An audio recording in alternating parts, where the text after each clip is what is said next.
Assalamualaikum warahmatullahi wabarakatuh. Perkenalkan, nama saya Tati Yulianti, mahasiswi Universitas Buana Perjuangan Karawang, Prodi Manajemen MN18B. Baik teman-teman, di sini saya akan menjelaskan mengenai pengaruh stres kerja terhadap kinerja pegawai pada Bank Rakyat Indonesia Cabang Wanakerta.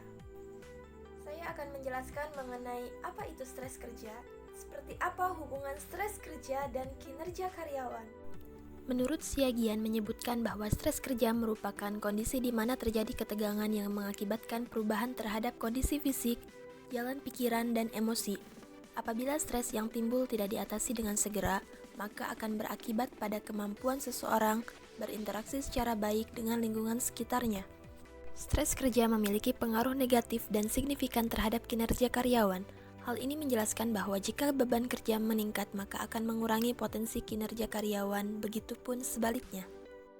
Nah, sekarang saya akan menjelaskan tentang faktor-faktor penyebab stres kerja karyawan Bank BRI Cabang Wanakerta.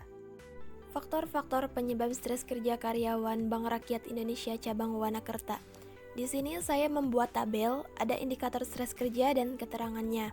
Kemudian indikator stres kerja pada karyawan Bank Rakyat Indonesia Cabang Wanakerta yang berpotensi rendah di sini ada 5, yang berpotensi sedang di sini ada 3, dan yang berpotensi tinggi ada 1. Nah teman-teman, jadi kesimpulan dari tuntutan tugas faktor penyebab stres kerja karyawan Bank BRI Cabang Wanakerta itu pada umumnya mereka berpendapat bahwa pekerjaan yang mereka lakukan itu melebihi kapasitas waktu yang dimiliki, sehingga karyawan merasa dikejar-kejar waktu dan waktu istirahat mereka menjadi berkurang. Nah, ini juga menjadi salah satu faktor dari stres kerja. Namun, mereka tetap mampu menyelesaikan pekerjaan tepat waktu karena menganggap bahwa tugas yang dibebankan merupakan suatu tantangan yang harus diselesaikan dengan baik.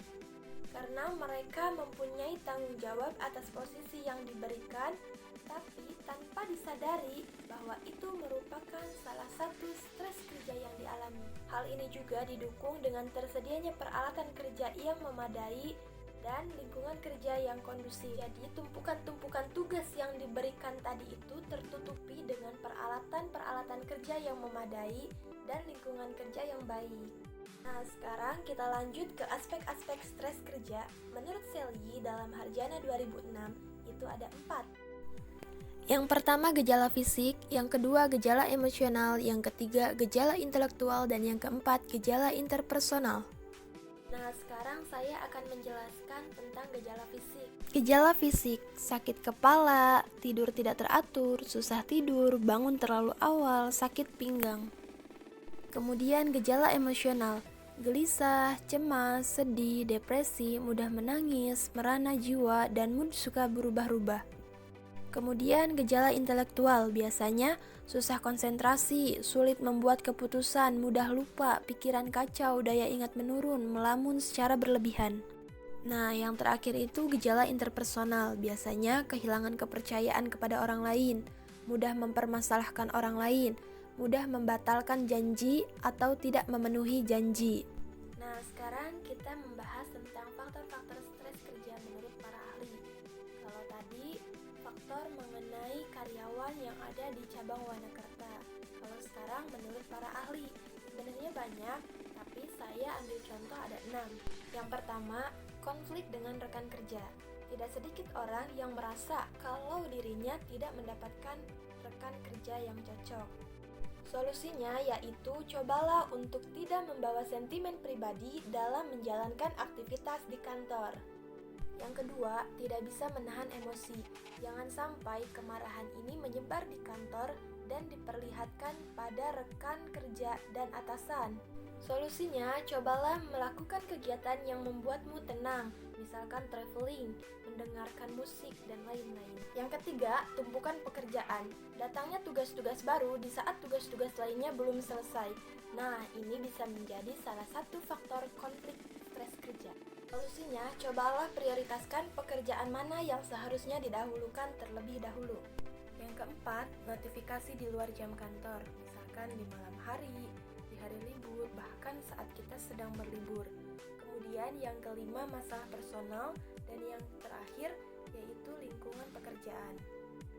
Nah, itu adalah faktor-faktor stres kerja dari para ahli. Sekarang kita lanjut ke kesimpulan dan saran. Jika stres kerja meningkat, maka akan mengurangi potensi kinerja karyawan. Dan jika sebaliknya, stres kerja menurun, maka akan meningkatkan potensi kinerja. Sarannya, mengoptimalkan upaya penanggulangan stres kerja karyawan agar tingkat stres kerja yang dialami berada pada titik optimum yang dapat memaksimalkan kinerja karyawan dengan meningkatkan kesejahteraan karyawan baik finansial maupun non-finansial. Nah, teman-teman, itu adalah materi pengaruh stres kerja terhadap kinerja karyawan yang dapat saya sampaikan. Kurang dan lebihnya mohon maaf.